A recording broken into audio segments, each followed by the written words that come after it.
पिछले कुछ दिनों से सोशल मीडिया पर एक फिल्म की काफी चर्चा हो रही है। लोग उसके डायलॉग्स शेयर कर रहे हैं, क्लिप्स वायरल हो रही हैं और खासकर वुमेन उस फिल्म से अपना कनेक्शन फील कर रही हैं। कई महिलाओं का कहना है कि उन्हें इस फिल्म से अपनी जिंदगी की झलक दिखी।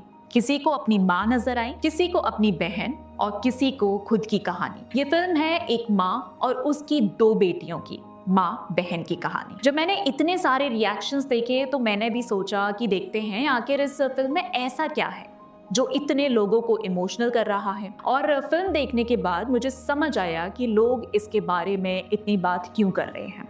क्योंकि ये सिर्फ एक कॉमेडी ड्रामा या फैमिली स्टोरी नहीं है, ये उन छोटी छोटी बातों की कहानी है जिनका सामना बहुत सी महिलाएं रोज करती हैं, लेकिन जिन पर हम अक्सर ध्यान ही नहीं देते। ये फिल्म किसी सुपर हीरो वुमेन की कहानी नहीं बताती, ये आम महिलाओं की कहानी बताती है। ऐसी महिलाएं जो रोज सुबह उठती हैं, घर संभालती हैं, काम करती हैं, सबका ख्याल रखती हैं, लेकिन फिर भी उन्हें हर वक्त जज किया जाता है। उनके कपड़ों को जज किया जाता है, उनके डिसीजंस को जज किया जाता है और कभी कभी तो उनके कैरेक्टर को भी जज कर दिया जाता है। फिल्म को ब्रॉडली दो हिस्सों में डिवाइड किया गया है। पहले हिस्से में हमें एक नजरिया दिखाया जाता है जिसे सोसाइटी अक्सर वुमेन को दिखाती है। रेखा और उसकी बेटियों को लोगों की नजरों में पहले ही दोषी बना दिया जाता है। उनके घर की दीवारों पर उनके खिलाफ भद्दे और अपमानजनक शब्द लिखे जाते हैं। मोहल्ले में लोग उनके बारे में अफवाहें फैलाते हैं। किसी के पास कोई सबूत नहीं है, लेकिन फिर भी सबके पास एक ओपिनियन जरूर है। सिर्फ इसीलिए क्योंकि रेखा सोसाइटी के बनाए हुए रूल्स फॉलो नहीं करती, लोग उनके कैरेक्टर पर सवाल उठाने लगते हैं। इस पहले हिस्से में फिल्म जानबूझकर ऑडियंस को भी वही दिखाती है जो सोसाइटी देखना चाहती है। रेखा एक मिस्टीरियस औरत लगती है, जया एक परेशान और इनसिक्योर बहू लगती है और सुषमा को लोग इररिस्पॉन्सिबल समझने लगते हैं जो अपनी ही बहन के हस्बैंड के साथ अफेयर चला रही है। बिल्कुल वैसे ही जैसे रियल लाइफ में अक्सर महिलाओं को बिना पूरी कहानी जाने जज कर दिया जाता है। लेकिन जैसे जैसे फिल्म आगे बढ़ती है पूरी तस्वीर बदलने लगती है। अब फिल्म वुमेन के नजरिए से कहानी दिखाती है। हमें समझ आता है कि रेखा कोई विलन नहीं है, बल्कि एक ऐसी महिला है जो सालों से सोसाइटी के जजमेंट का सामना कर रही है। जया सिर्फ एक इनसिक्योर वाइफ नहीं है और यहीं से फिल्म का सबसे रिलेटेबल हिस्सा शुरू होता है। एक सीन में हम देखते हैं कि जया किचन में खड़ी है और लगातार गरम गरम रोटियां बना रही है। बाहर बैठे घर में मर्द बार बार सिर्फ एक ही बात बोल रहे हैं, भाभी रोटी। किसी को ये नहीं दिख रहा कि किचन में खड़ी जया भी थक सकती है, उसका भी मूड खराब हो सकता है, उसकी भी फीलिंग्स हो सकती हैं। वो एक इंसान कम और सर्विस देने वाली मशीन ज्यादा लगने लगती है। और शायद जया की कहानी का सबसे पेनफुल हिस्सा ये है कि उसकी शादी उसकी पर्सनालिटी, उसके सपनों या उसकी इंडिविजुअलिटी की वजह से नहीं हुई थी। ऐसा नहीं था कि किसी ने उसे देखा और सोचा कि ये एक टैलेंटेड, समझदार और अपनी पहचान रखने वाली लड़की है, बल्कि उसकी सास ने उसे इसीलिए पसंद किया क्योंकि जया को अच्छी रोटियां बनानी आती थी। घर में सालों से जो काम उसकी सास करती आ रही थी, अब उसके लिए एक बहू ले आई गई जो वही काम संभाल सके, सबको गरम गरम खाना खिला सके और घर की जिम्मेदारियां उठा सके।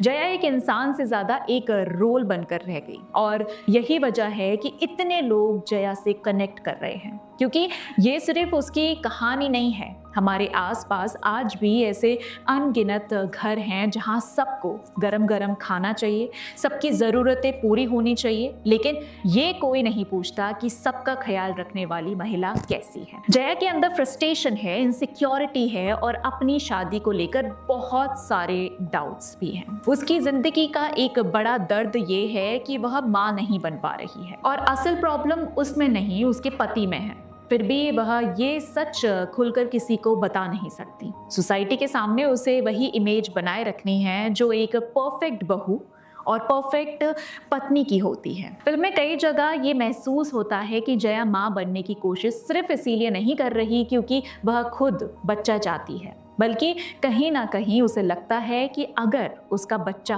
हो गया तो शायद वो सोसाइटी के नजरियों में और फिट हो जाएगी।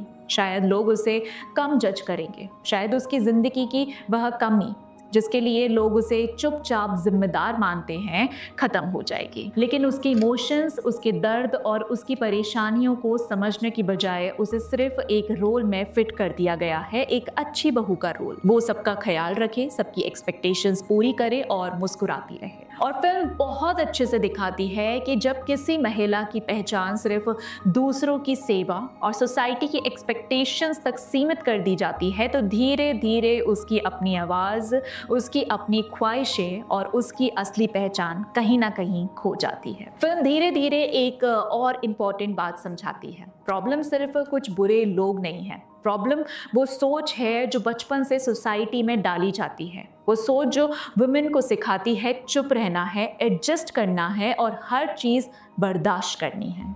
इसीलिए फिल्म में बार बार ऐसा लगता है कि वुमेन खुद को ही ब्लेम कर रही है। अगर कुछ गलत हुआ तो शायद मेरी गलती होगी, अगर लोग बातें कर रहे हैं तो शायद मैंने ही कुछ गलत किया होगा। ये सेल्फ डाउट और गिल्ट फिल्म का बहुत इंपॉर्टेंट पार्ट है और शायद इसी वजह से ये इतनी रियल लगती है। फिल्म का सबसे इमोशनल हिस्सा मेरे लिए वो था जब रेखा एक ऐसी सिचुएशन में फंस जाती है जहां वो सेल्फ डिफेंस में एक आदमी को मार देती है। ऐसा रेखा को लगता है कि उसने मार दिया है, वो आदमी उसके साथ हरेसमेंट कर रहा था। लेकिन इसके बाद सबसे दिलचस्प बात ये है कि रेखा की सबसे बड़ी चिंता ये नहीं होती कि उसके साथ क्या हुआ, उसकी सबसे बड़ी चिंता ये होती है कि अगर वो बाहर जाकर सच बताएगी तो क्या कोई उसकी बात पर विश्वास करेगा, क्योंकि सोसाइटी ने उसके बारे में पहले से ही एक इमेज बना रखी है। लोग उसे पहले से ही कैरेक्टर सर्टिफिकेट दे चुके हैं। उसके कपड़े, उसके रहन सहन और उसके व्यवहार को लेकर पहले ही तरह तरह की बातें की जा चुकी हैं। ऐसे में उसे लगता है कि लोग सच जानने से पहले उसे ही दोषी मान लेंगे।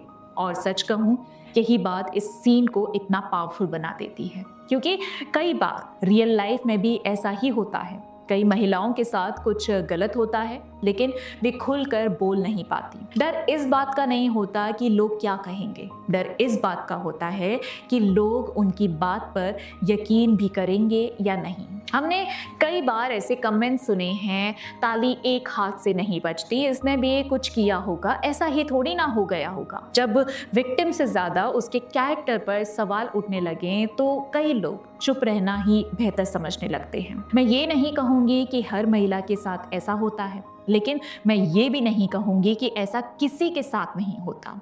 और शायद इसीलिए रेखा का ये डर इतना रियल लगता है, क्योंकि ये सिर्फ फिल्म की कहानी नहीं है बल्कि एक ऐसी रियलिटी है जिसे बहुत सी महिलाएं किसी ना किसी रूप में समझ सकती हैं। जैसे जैसे स्टोरी आगे बढ़ती है, तीनों वर्ग की महिलाओं को समझ आता है कि अगर वे एक दूसरे को ब्लेम करती रहेंगी तो कुछ नहीं बदलेगा, उन्हें एक साथ खड़ा होना पड़ेगा। और यही मूवमेंट फिल्म को सिर्फ कॉमेडी या ड्रामा से ऊपर ले जाता है। लेकिन इस फिल्म में मुझे एक डिसअपॉइंटमेंट हुआ जिसका जिक्र मैं अब करूंगी। फिल्म बुरी नहीं है, परफॉर्मेंस भी शानदार है, लेकिन एक सीन ऐसा है जहां तृप्ति डिमरी का कैरेक्टर जया सालों का गुस्सा, फ्रस्ट्रेशन और दर्द बाहर निकालता है। वो अपने हस्बैंड पर चिल्लाती है, उसे कन्फ्रंट करती है और आखिरकार चुप रहना पसंद करती है। मुझे लगा ये सीन और लंबा होना चाहिए था, क्योंकि स्क्रीन पर जो हो रहा था वो सिर्फ एक कैरेक्टर का रिएक्शन नहीं था, वो उन लाखों महिलाओं का रिएक्शन था जो सालों से हर छोटी छोटी बात पर कॉम्प्रोमाइज करती आई है। सच कहूँ तो वो 10 मिनट का सीन आधी मूवी जितना पावरफुल लग रहा था। शायद इसी वजह से माँ बहन इतनी वुमेन के दिलों को छू रही है, क्योंकि ये सिर्फ एक फिल्म नहीं है, ये एक मिरर है जिसमें सोसाइटी का वो चेहरा दिखता है जिसे हम अक्सर देखना नहीं चाहते। अब इस पर आपके क्या विचार हैं, कमेंट बॉक्स में ज़रूर बताइएगा। और वीडियो पसंद आई हो तो लाइक, शेयर और चैनल को सब्सक्राइब करना मत भूलिएगा। मिलते हैं अगली वीडियो में, तब तक के लिए जय हिंद।